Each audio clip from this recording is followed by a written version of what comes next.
क्रांतीचं बीज पेरलं. याच्यावर गोव्यातील लोकांनी, गोव्यातील स्वतंत्र सैनिकांनी यामध्ये भरपूर बंड होती. सत्तरीचं राहण्याचं बंड होतं, पिंडो बंड होतं, कुंकळी हसवड्या देसाईचं बंड होतं. ही सर्व बंड त्यावेळी झाले नाही, यश मिळालं नाही.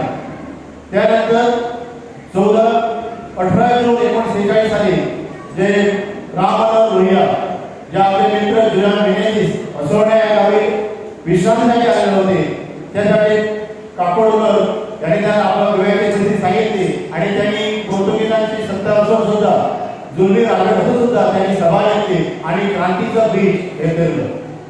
त्यातूनच आपला पुढचा सत्याग्रह हा जोमाने सुरू झाला आणि 15 वर्षानंतर आपला गोवा मुक्त झाला. यामध्ये विविध क्रांतिकारी होऊन गेले, कितीतरी हुतात्मे झाले. यामध्ये कृष्णदास काकोडकर, डॉक्टर गायकवाडे, तिन्ही पुन्हा असतील. पेडण्याचा इतिहास बघितला तर पत्रादेवीचा सत्याग्रह, बांद्याचा सत्याग्रह, पालिया गावाचा सत्याग्रह, चांदेरचा सत्याग्रह हा योगदान आहे. यामध्ये हिरवे योगी होत्यांना सत्याग्रह, त्यांचं स्मारक केरळमध्ये आहे.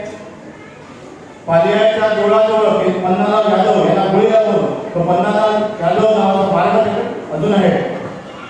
बाळा मांबाई हसवड्याचं स्मारक आहे. तसंच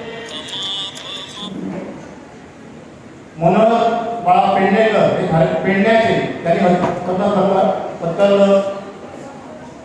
चांदेचे नवस आहे, त्यांच्या नावाने शाळा आहे, पेडण्याची शाळा आहे. या सर्वांना आम्ही आठवण केली पाहिजे.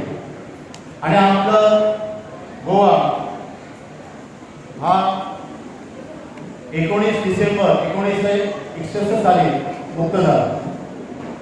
आम्ही खरोखर मुक्त झालो. जी मुक्तीनंतर जे आम्ही थोडं ताकद हवंय. आपला गोवा 15 वर्षानंतर सुद्धा झाला तरी सुद्धा आपला गोवा सर्व अर्थाने प्रगती करीत आहे.